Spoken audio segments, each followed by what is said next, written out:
समंदर तले दफन इतिहास का सबसे रहस्यमयी और ध्यान खींचने वाला है आरएमएस टाइटैनिक, जिसे उस समय के सबसे अनुभवी इंजीनियरों के द्वारा बनाया गया था, जिसे कभी ना डूबने वाला जहाज भी कहा जाता था। हम इसे जानते हैं किताबों से, फिल्मों से और टेलीविजन से, और ज़्यादातर लोगों की जानकारी ऐतिहासिक तथ्यों पर नहीं बल्कि टाइटैनिक के ऊपर बनी फिल्मों पर आधारित है। इसीलिए आज के इस वीडियो में हम जानेंगे टाइटैनिक के साथ असल में क्या हुआ था और इसके पीछे क्या रहस्य छुपा हुआ है।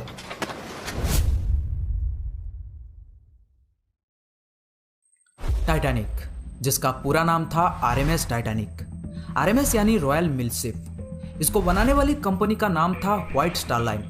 टाइटैनिक को बनाने का काम 31 मार्च सन 1909 में 3000 लोगों के एक टीम द्वारा शुरू किया गया और सिर्फ 26 महीनों में यानी 31 मई सन 1911 तक यह जहाज बनकर तैयार हो गया। पर इसके डेकोरेशन और चिमनी लगाने का काम सन 1912 तक चलता रहा। जब यह जहाज पूरा बनकर तैयार हुआ तब इसे सिर्फ देखने के लिए करीब 1 लाख से भी ज्यादा लोग आए थे, क्योंकि टाइटैनिक उस समय का दुनिया का सबसे भव्य और विशाल समुद्री जहाज था। साथ ही इंसानों के द्वारा बनाया गया सबसे बड़ा चीज भी था। कहा जाता है कि टाइटैनिक आकार में 3 फुटबॉल मैदान जितना बड़ा था। अगर हम इसके आकार की बात करें तो ये करीब 882 फीट लंबी और 175 फीट ऊंची थी और ये जहाज 44 किलोमीटर प्रति घंटे के रफ्तार से आगे बढ़ने की क्षमता रखता था। टाइटैनिक के निर्माण उस समय के सबसे अनुभवी इंजीनियरों के द्वारा किया गया था। इस जहाज को 16 अलग अलग कंपार्टमेंट में डिवाइड किया गया था जो पूरी तरह से वाटर टाइट थे, यानी इनको इस तरह से डिजाइन किया गया था कि पानी एक कंपार्टमेंट से दूसरे कंपार्टमेंट में प्रवेश नहीं कर सकता था, और अगर किसी कारणवश इसके 4 कंपार्टमेंट में पानी भर भी जाता तब भी टाइटैनिक को डूबने का कोई खतरा नहीं था। इसके इसी खूबी की वजह से इसे अनसिंकेबल शिप यानी कभी ना डूबने वाला जहाज भी कहा जाता था। 10 अप्रैल 1912 इंग्लैंड के साउथहैम्पटन से 2223 यात्रियों के साथ टाइटैनिक अपनी पहली या प्रथम यात्रा के लिए रवाना हुआ। पर उस समय किसी ने सोचा भी नहीं था कि कभी ना डूबने वाला टाइटैनिक का यह पहला सफर ही टाइटैनिक का आखिरी सफर होने वाला है। यह जहाज इंग्लैंड से अमेरिका जा रहा था, जो 17 अप्रैल 1912 को न्यूयॉर्क में पहुंचने वाला था।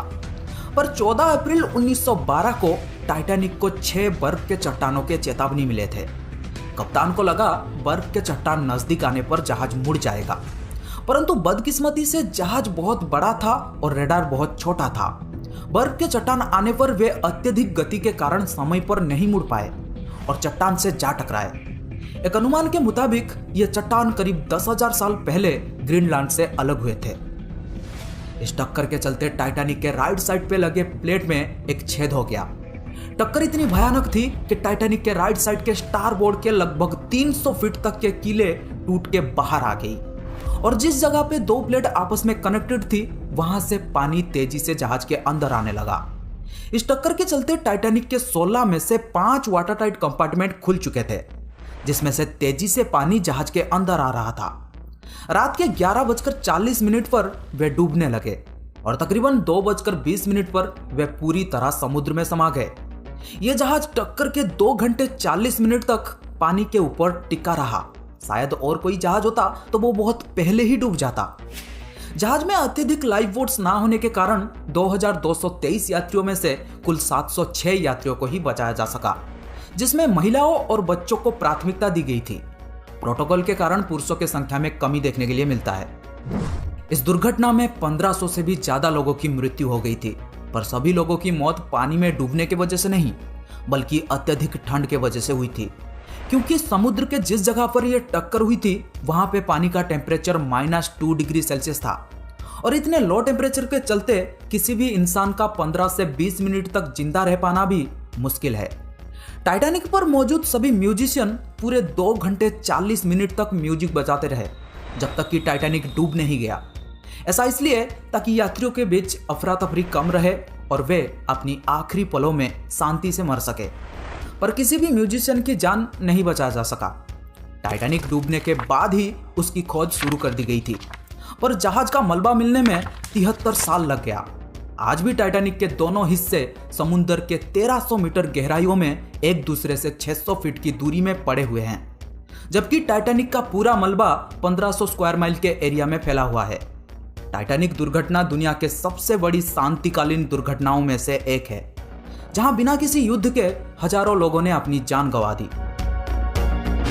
टाइटैनिक डूबने के इन 100 सालों में हमने जाने कितनी कहानियां सुनी है, पर इनमें से कौन सी सही है? सच क्या है? बर्फ, वो बर्फीले इलाकों में इतनी तेजी से क्यों जा रहे थे? कोई भला ऐसे कैसे कर सकता है? फिर आती है जहाज की मजबूती की बात। कई लोगों का कहना था कि जहाज में लगे कीले मजबूत नहीं थे, वो घटिया किस्म के थे, इसलिए टूट के बाहर आ गई, और जैसे ही जोड़ों से बाहर आई जहाज दरकने लगा। लेकिन ये बात कितनी सच्ची है? लाइफ बोट्स, सवाल उठता है कि उतने बड़े जहाज में इतनी कम लाइफ बोट्स क्यों थी, और क्या वो उतनी थी कि सभी मुसाफिरों को जगह मिल सके? जहाज का टूटना, उसका स्टील कैसे मुड़ा, उसका टूटना कैसे शुरू हुआ? या ऐसा तो नहीं कि टाइटैनिक के डिजाइन में ही कोई खामी था?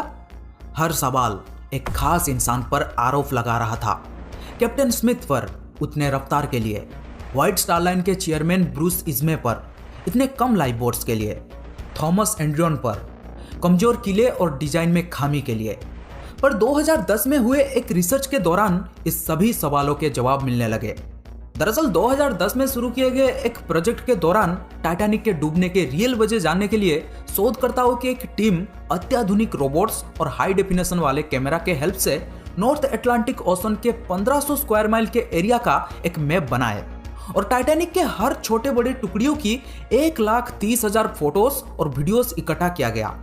इकट्ठा किए गए फोटोज और वीडियोस के मदद से टाइटैनिक के हर बारीक टुकड़ियों का अध्ययन कर टाइटैनिक को वर्चुअली रिक्रिएट किया गया और इसके डूबने की असल वजह जानने का प्रयास किया गया।